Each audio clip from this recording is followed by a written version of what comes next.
Jemi sot në ekspozitën Eter, një bashkëpunim bashkë me Eduard Meçon. Çfarë mund të thoni për këtë ekspozitë? Çfarë ka dashur të thotë Edi dhe ti? Bashkë me Edin kishim shumë vite që e mendojmë të bënim një dualitet në lidhje me promovimin e krijimtarisë tonë. Edi si skulptor dhe unë si grafist. Më në fund ja arritëm, kjo është ekspozita e dytë, është lëvizje, në kuptimin se para rreth 3 javësh ne e promovuam artin tonë në Shkodër dhe erdhi momenti të ekspozojmë në qytetin tonë, në Fier.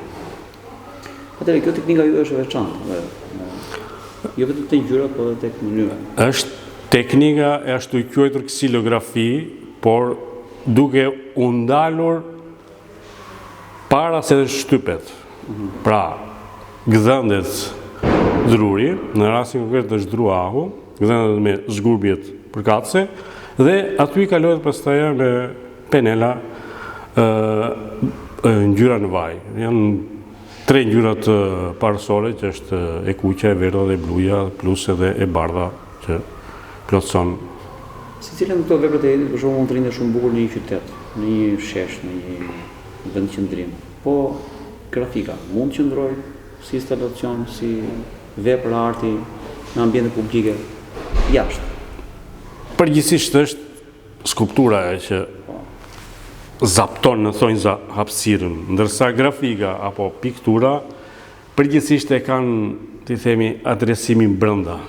Por nuk do të thotë se ne nuk mund të bëjmë një fasadë, të themi, të një pallati, një pallat pak i veçantë, siç mund të jenë dhe mozaikët e famshëm që janë, nëse mund marrim shembull e mozaikut të Muzeut Kombëtar, një mozaik i famshëm.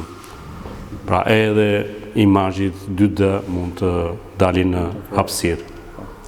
Atëherë, planet për të ardhmen, cilat janë pas kësaj ekspozite?